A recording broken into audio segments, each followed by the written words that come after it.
The ancient Egyptians built their entire civilization around it. The ancient Greeks believed it was the source of life. And for thousands of years, it's been the lifeblood of Egypt. It is the longest river in the world. And without it, the earth would be a very different place. Welcome to the Nile River.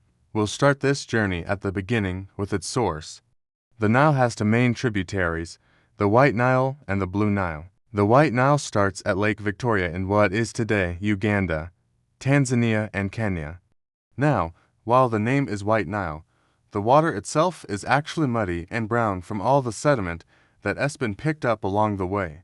That's why it gets its name from the explorers who first charted it.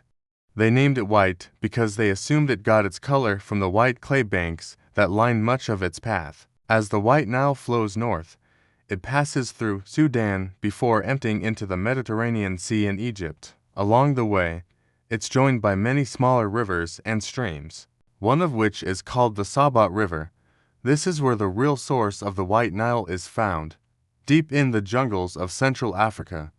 There are four main rivers that feed into Lake Victoria, which collectively form the White Nile. These are the Kagera, the Ruaha, the Luwegu, and the Katanga rivers. The White Nile is responsible for bringing life to much of northern Uganda, South Sudan, and Sudan. It provides drinking water for people and wildlife alike, not to mention the fertile soil that grows crops and supports large herds of cattle. Without it, much of the region would be nothing but desert. But it's the Blue Nile that gives the mighty Nile River its true color. The Blue Nile starts out as the Sedet River in Lake Tana in Ethiopia. It then travels north through the country before emptying into the Atbara River, which joins it to the White Nile. Unlike the White Nile, which meanders through a wide valley, the Blue Nile cuts through a narrow gorge in the Ethiopian highlands, making it more susceptible to flooding. But those floods are what make it so fertile. The soil along the Blue Nile is some of the most fertile land in Africa. In fact, the area around the river is known as the Ethiopian Nile Valley. The Nile River has played an important role in the history of Egypt for thousands of years. Ancient Egyptians believed that the river was the home of the god Hapi, who was responsible for the annual floods that brought new life to the land. These floods were so important to the Egyptians that they kept a close eye on them. When the floods came too early or too late, it was seen as a bad omen. The ancient Egyptians were also responsible for building many dams and irrigation systems along the Nile River. These structures helped to control the flooding and distribute water throughout the kingdom. This allowed the Egyptians to grow crops even in the desert. In fact, the Nile River was the reason that the Egyptian civilization was able to thrive in such a harsh environment. Even after the fall of the Egyptian kingdoms, the Nile continued to play an important role in the region. For centuries, it was the main way of transporting goods and people throughout Egypt. Even today, the Nile remains one of the most important rivers in the world. It is home to a variety of wildlife, including crocodiles, hippos, and a variety of fish. Thousands of years ago, the Nile River was responsible for bringing the ancient Egyptian civilization to life. And today, it continues to be one of the most important rivers in the world.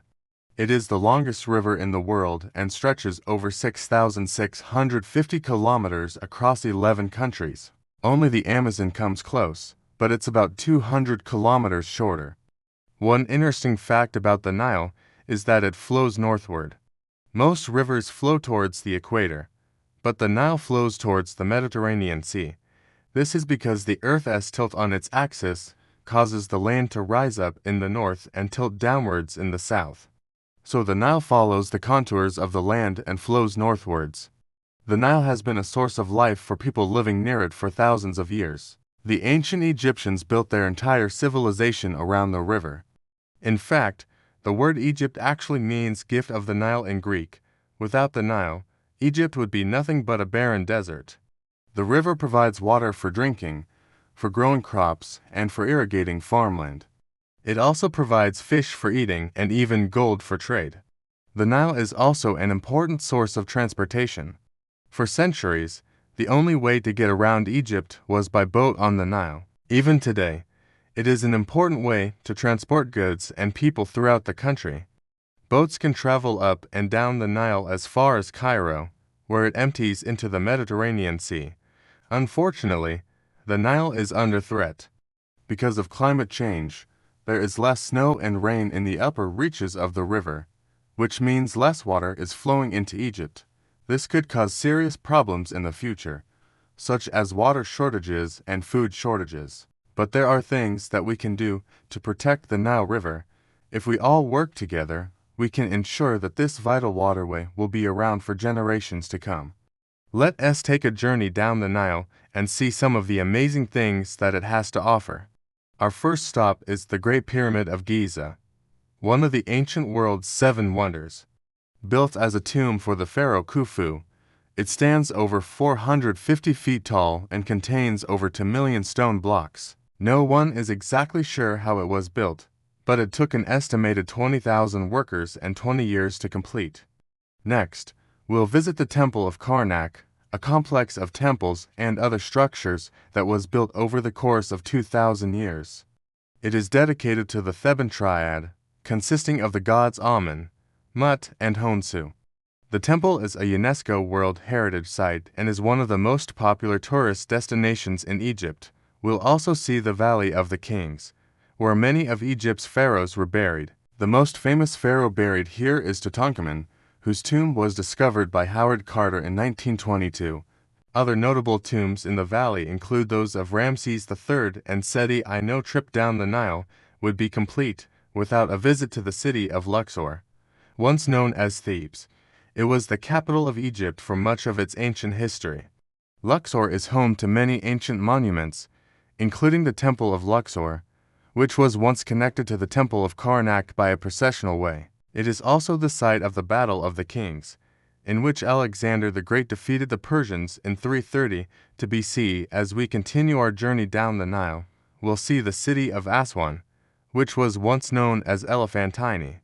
It is home to several important sites, including the Philae Temple, which was moved to an island in the 1960s to make way for a hydroelectric dam.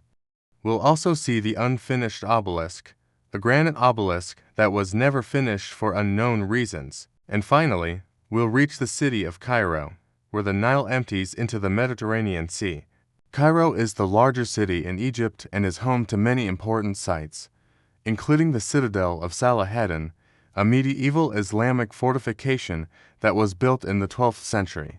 It also houses the Museum of Islamic Art, which contains a vast collection of Islamic art and artifacts. We hope you enjoyed your journey down the Nile River. It is truly one of the most amazing waterways in the world and is full of history, culture, and beauty. Thank you for watching. If you enjoyed the video, please leave us a like and comment below if you have any suggestions for future videos. See you next time.